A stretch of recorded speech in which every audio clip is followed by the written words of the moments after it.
Good morning friends, good morning from Koyal village. कल रात को मैंने यहाँ पे टेंट लगाया था। कल रात को मैं 8:30 बजे यहाँ पे पहुँचा। मुझे ये घर दिखे, ये दुकान यहाँ पे एक जनरल स्टोर है वो दिखा, तो हमने यहाँ पे टेंट लगा लिया। अभी हम हैं कोयल विलेज में और हम यहाँ से जा रहे हैं TS सोमोरीरी। आज है लद्दाख राइड का डे 15, तो पैकिंग करके निकलते हैं अभी।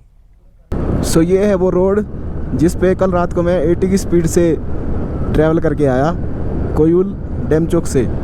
वो जो उस तरफ पहाड़ दिख रहे हैं वो सभी चाइना में है। बीच में इंडस रिवर है जो कि चाइना से इंडिया में आती है और फिर इंडिया से शायद पाकिस्तान चली जाती है जंस्कार रिवर में मिलके।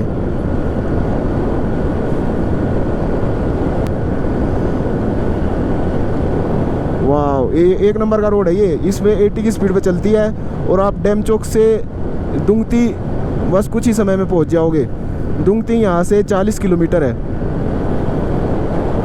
और हमारे साथ में है चाइना, इंडस रिवर और चाइना। वाह, ये भी एक अमेजिंग एक्सपीरियंस है। कल डेमचोक में भी काफ़ी अमेजिंग एक्सपीरियंस रहा मेरा हॉट स्प्रिंग्स में। वहाँ पे ज़्यादा शूटिंग नहीं कर सकते क्योंकि बॉर्डर एरिया है। सो अभी हम सीधा दुंगती में मिलते हैं। दुंगती यहाँ से 42 किलोमीटर है, 40 किलोमीटर है यहाँ से दुंगती। वाह, क्या रोड है। पहले ये रोड कच्चा था एकदम, तो यहाँ पे पता भी नहीं लगता था कि कहाँ से जाना है। कोई ट्रक वगैरह जाता था तो उसका पीछा करते थे, तब जाके दुंगती पहुँचते थे। लेकिन अब ये रोड जो है तारकोल से बढ़िया बना दिया गया है और यहाँ से ले भी जा सकते हैं और पेंगोंग लेक भी जा सकते हैं। वाह, हम राइड कर रहे हैं इंडिया चाइना बॉर्डर पे। वाह, उधर है चाइना। माय गॉड, कहीं मैं चाइना ना पहुंच जाऊं। और यहाँ पे गूगल मैप का काम नहीं करता, तो कल रात को मेरे को बहुत ही परेशानी हुई यहाँ कोयल तक आने में। मैं लोकेशन देख के आया ऑफलाइन मैप में। नेविगेशन काम नहीं करता इधर क्योंकि ये बॉर्डर एरिया है। वाह, मज़ा आ गया। क्या रोड है, 80 की स्पीड पे चलती है यहाँ पे, कोई दिक्कत नहीं है। दुंगती 40 किलोमीटर 1-1.5 घंटे में पटाख, 1 घंटे में मुश्किल से। 3 साल के अंदर यहाँ पे काफ़ी डेवलपमेंट हो गया है। कितना अच्छा तारकोल का रोड बन गया है। और वैसे तो इंडिया चाइना का बॉर्डर इंडस रिवर से बटा हुआ है। इंडस रिवर के उस साइड चाइना है और इस साइड इंडिया है। लेकिन जो डेमचोक वाला एरिया है वो थोड़ा ज़्यादा मतलब वो है, मतलब कि जहाँ पे लड़ाई हो सकती है, काफ़ी सेंसिटिव एरिया है वो। सो वहाँ पे कोई शूटिंग भी नहीं कर सकता। और वहाँ चाइना के भी चेक पोस्ट बने हुए हैं पहाड़ों पे, वाइट कलर के, दूर से दिखते हैं, मज़ा आता है देखने में।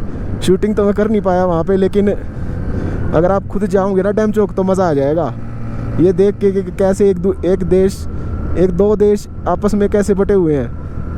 मज़ा आता है ऐसे देख के। इंडिया के बारे में तो कुछ बताऊंगा नहीं मैं, लेकिन जो चाइनीज़ है, चाइनीज़ पोस्ट वाइट कलर की हैं और पूरा कैमरे लगा रखे उन्होंने, उस पर पूरा रोड दिखता है इंडिया का। वो और ये इंडस रिवर उधर दिख रही है। वाह, क्या रोड है ये,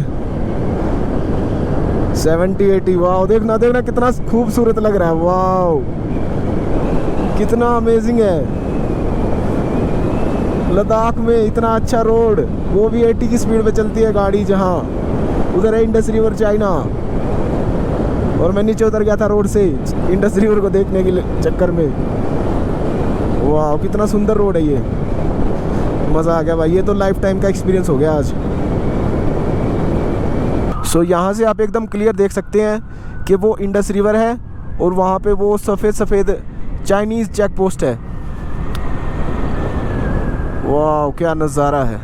वो जितने भी पहाड़ दिख रहे हैं वो सभी चाइना में है। रिवर के इस साइड इंडिया है, रिवर के उस पार चाइना। वाह,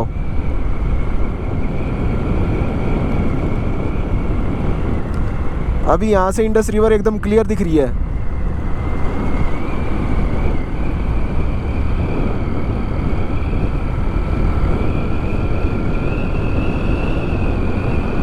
इंडस रिवर के नाम पे ही इंडिया का नाम पड़ा है। इंडिया का जो नाम आया है वो इंडस रिवर से ही आया है। वाह क्या नज़ारा है, कितनी अद्भुत है इंडस रिवर।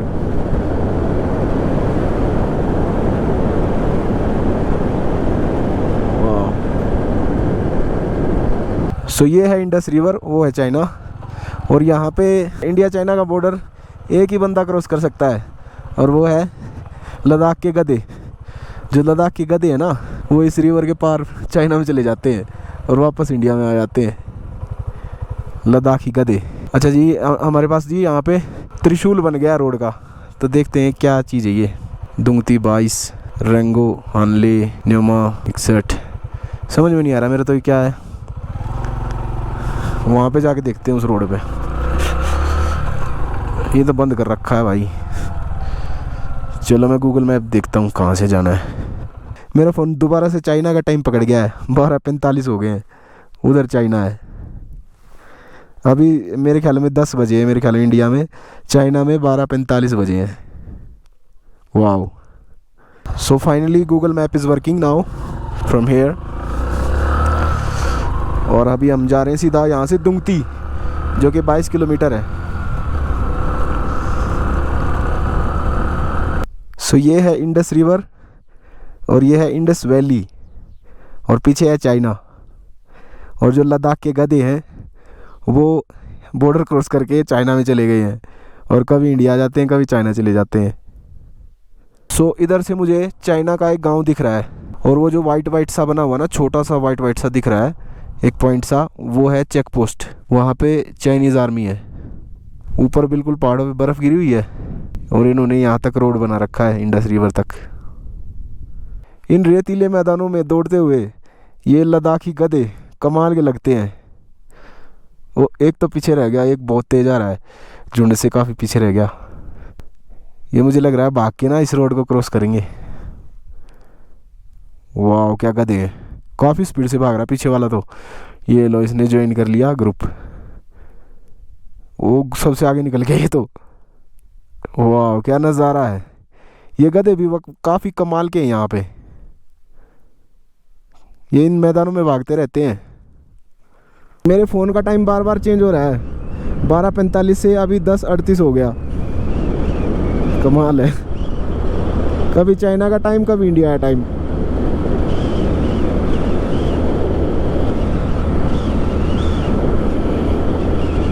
मैं सितंबर में ना इतनी ठंड में सो रहा हूँ रात को यहाँ पे बाहर टेंट लगा के। गिलास में पानी रख दोगे ना बाहर, सुबह उस पर बर्फ़ तैरती मिलेगी, इतना माइनस में टेम्परेचर चला जाता है। पता नहीं मैं कैसे सरवाइव कर रहा हूँ। अगर मेरे पास ये स्लीपिंग बैग ना हो ना, तो मेरा टूर ही कैंसिल हो जाए। थैंक गॉड मेरे पास -20 का स्लीपिंग बैग है, नहीं तो मेरी भी ऐसे ही बर्फ़ बन जाए। आज घर से निकले 15 दिन हो गए मेरे को। 15 दिनों से काफ़ी मज़े में घूम रहा हूँ मैं लद्दाख में। मज़ा आ रहा है 15 दिनों से, ऐसा लग रहा है जैसे कोई टेंशन ही नहीं है। वाह। उधर वो 4-5 पहाड़ों की चोटियों पे बर्फ़ गिरी हुई थी। ओ गधा आ गया, गधा आ गया। वाह गधा, ये गधे है ना ऐसे ही कूदते रहते हैं यहाँ से, बहुत ही रिस्की है। अगर मैं बहुत स्पीड में होता इसमें टक्कर लग सकती थी मेरी। उधर वो 4-5 पहाड़ों की चोटी पे बर्फ़ गिरी हुई है। वैली के अंदर से बस 5-6 पहाड़ों की चोटियाँ दिख रही है। एक गधा और उठ गया यहाँ पे।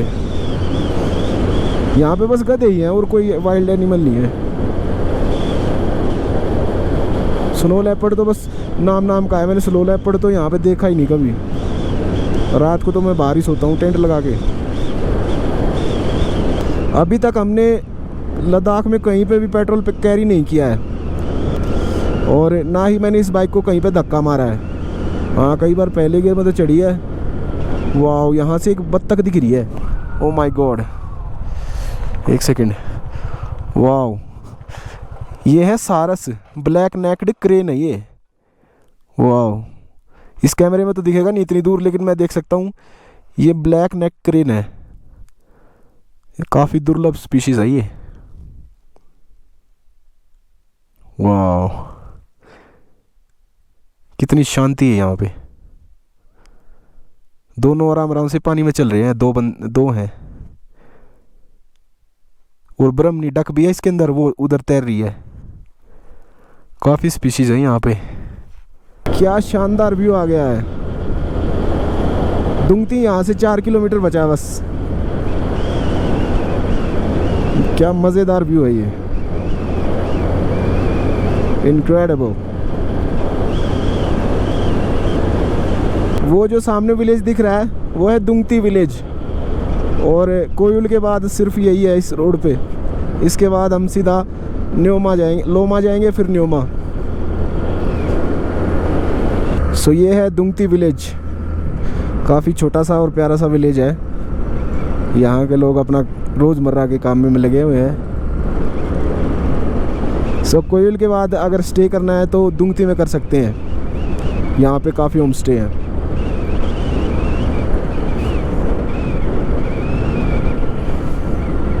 सो दुंगती में एक चेक पोस्ट आता है जहाँ पे एंट्री करवानी पड़ती है। और अभी मैंने यहाँ से न्योमा का मैप लगा दिया है। 38 किलोमीटर है यहाँ से न्योमा। और देखिए क्या नज़ारे हैं इस रोड के।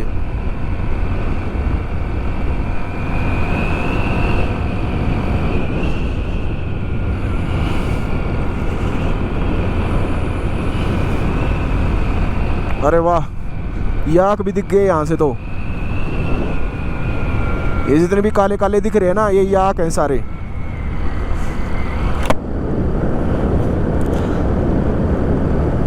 बचपन में ABCD पढ़ते थे ना, तब देखा था कि याक, तब सुना था याक। तब से मन में है कि याक होता क्या है। और अभी मैं जब लद्दाख आया हूँ तब याक देखा है मैंने। बचपन से ये पता था कि याक होता है कुछ, ABCD पढ़ता था जब मैं, लेकिन ये देखा नहीं था याक। यहाँ आके देखा है।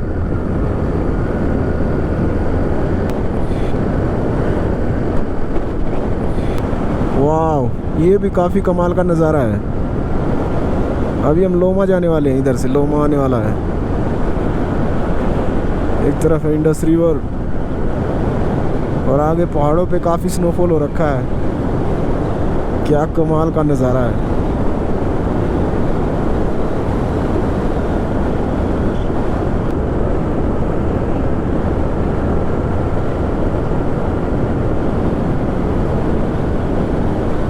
अभी लोमा से निकल लिए हैं चेक पोस्ट से, और न्योमा यहाँ से 20 किलोमीटर दूर है। न्योमा जाके टंकी फुल करवाते हैं बाइक की, और देखते हैं इसने कितने का माइलेज दिया। न्योमा से पहले कोई जगह है मूड नाम से, वहाँ पहुँचने वाले हैं अभी हम। और रोड देखिए कितना बढ़िया है, 70-80 एक नंबर। सो अभी हम आ गए हैं दोबारा से न्योमा के फ्यूल पंप पे, और बाइक अभी तक रिजर्व में नहीं लगी है। और यहाँ पे देखिए लाइन लगी है पेट्रोल पंप की, पेट्रोल लेने के लिए।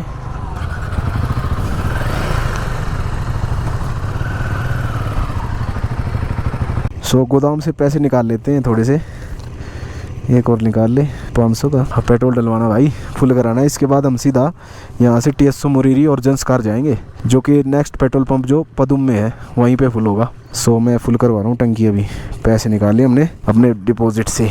फुल कर दो, कैश ऊपर से डालना उठा के। 300 ज़्यादा पेट्रोल डलेगा, मेरे को लग रहा है 800 का डल जाएगा। उठा के डालो, 800 कर दो पूरा। ठोक दो इसको, ऊपर तक ठोक दो, बाहर निकाल दो तेल को। 800 बस ठीक है। 800 तो 500 600 700 और ये 800। ये लो मैडम जी 800। सो अभी मैं हूँ न्योमा पेट्रोल पंप पे, और मैंने 1 लीटर पेट्रोल कैरी किया है, क्योंकि मैं यहाँ से TSO मोरीरी से डैबरिंग से डारचा से पदुम जाने वाला हूँ, जो कि 506 किलोमीटर है। और इसकी एक 10 लीटर की टंकी 500 किलोमीटर चलती है, तो 6 किलोमीटर का हेर फेर आ गया, इसलिए मैंने 1 लीटर कैरी कर लिया। वैसे ये पूरा नहीं लगेगा, सेफ्टी के लिए मैंने ले लिया। सो अभी हम निकल लिए हैं न्योमा से TSO मोरेरी, जो कि 76 किलोमीटर है। और गूगल मैप इसमें कोई दिखा ही नहीं रहा कुछ भी। यहाँ पे साइन बोर्ड लगा हुआ था, उसमें पढ़ा मैंने 76 किलोमीटर जाना है हमें TSO मोरेरी तक। यहाँ से पहले सुमडो जाना होगा, सुमडो से TSO मोरेरी का रास्ता कटता है। और देखने वाली बात तो ये होगी कि ये जो 1 लीटर मैंने पेट्रोल कैरी किया है, ये पदुम तक डलेगा या नहीं डलेगा। अगर ये बिना डले चली गई तो ये वर्ल्ड रिकॉर्ड बना देगी आज तो नहीं, मेरे ख्याल में 2-3 दिन लग जाएंगे पदुम तक तो। लेकिन देखते हैं ये डलेगा नहीं डलेगा। तो अभी आएगा माहे, जो कि यहाँ से 8 किलोमीटर है। माहे ब्रिज से सुमडो का रास्ता जाता है और सुमडो से TSO मोरेरी। तो माहे अभी आने वाला है। और ये इंडस रिवर है जो हमारे साथ साथ चल रही है, चाइना से आई है ये।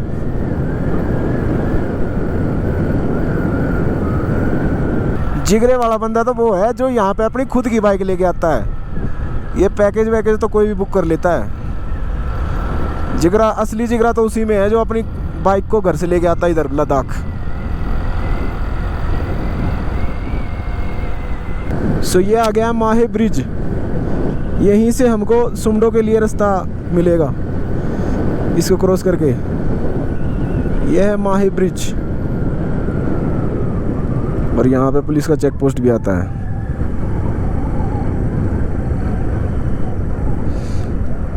ब्रिज की तरह, अच्छा छोटा ब्रिज है अभी। ये है छोटा ब्रिज, अभी बड़ा बन रहा है, लकड़ी का है, इंडस रिवर के ऊपर से।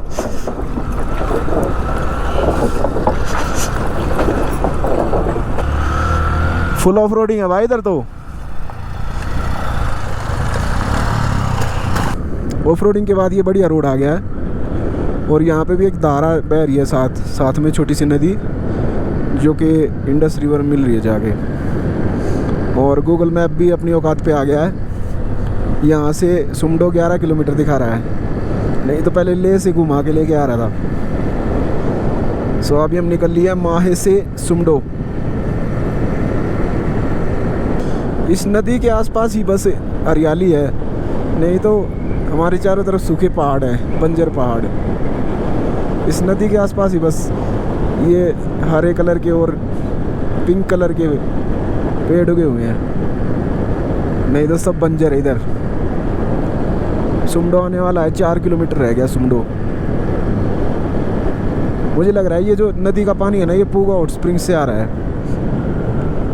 बाकी पता नहीं, मेरे को वहाँ जाके देखेंगे।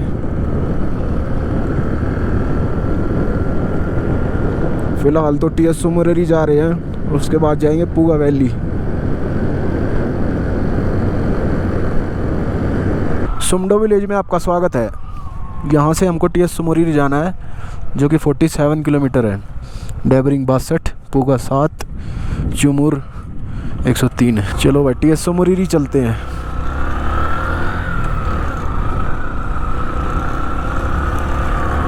ये है पूरा सुमडो, मिट्टी कलर के घर हैं यहाँ पे। वाह क्या सुमडो है, क्या सुंदर सुमडो है। ऊपर बर्फ गिरी हुई है बहुत सारी। ओ माय गॉड, ठंड लग रही है मुझे यहाँ पे। इधर तो काफ़ी ज़्यादा बर्फ गिरी है। ये ले मनाली हाईवे है ना, जो यहाँ के जो पहाड़ है ना, इन पे सबसे ज़्यादा बर्फ़ है सितंबर में।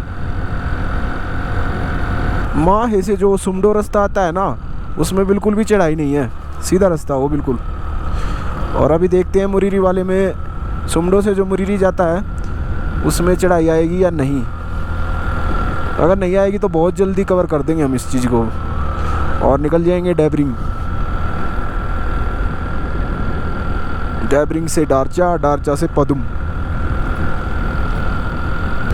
सो ये थोड़ा चढ़ाई वाला रास्ता है, लेकिन यहाँ भी 50-40 पे चढ़ रही है आराम से बाइक।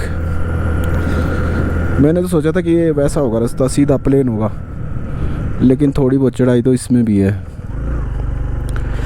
TSO मोरेरी से पहले एक लेक आएगी, कायगार TSO शायद, पता नहीं ऐसा कुछ नाम है। एक पास भी आता है, कायगार पास।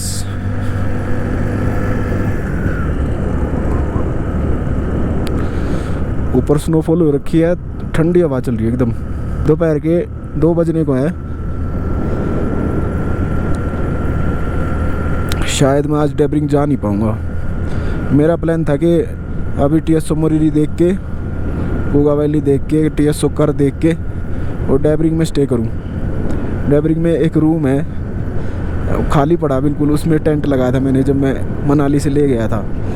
तो मैं सोच रहा था कि उसी रूम में आज टेंट लगाऊं, लेकिन शायद पॉसिबल नहीं हो पाएगा। देखते हैं, जहाँ पे भी अंधेरा होगा वहीं टेंट लगा लेंगे। ये जगह बिल्कुल डेजर्ट जैसी लग रही है, एकदम बंजर पहाड़ है यहाँ पे, कोई वेजिटेशन नहीं है तो बस ये छोटी मोटी जैसे रेगिस्तान में होती हैं झाड़ियाँ। ये रोड कार जोक जाता है, कार जोक पता नहीं क्या चीज़ है।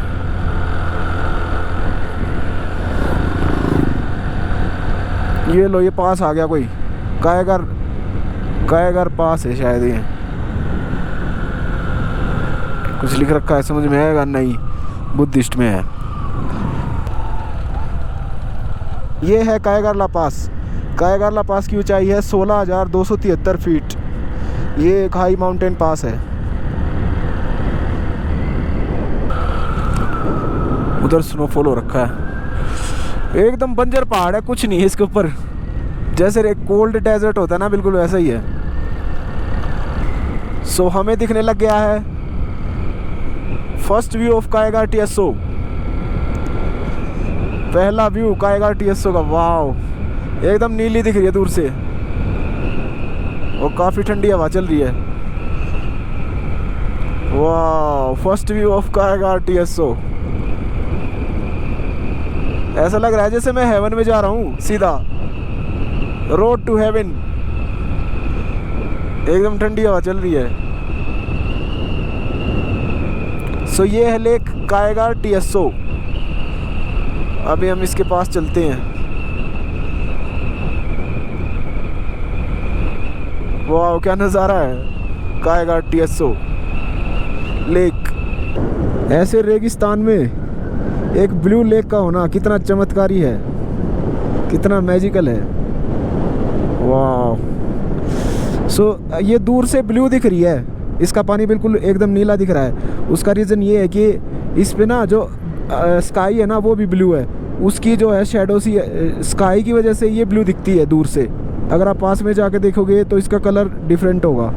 ऐसे ही पेंगोंग लेक है, पेंगोंग लेक ब्लू स्काई की वजह से दिखती है, ना कि उसका कलर ब्लू है। वाह।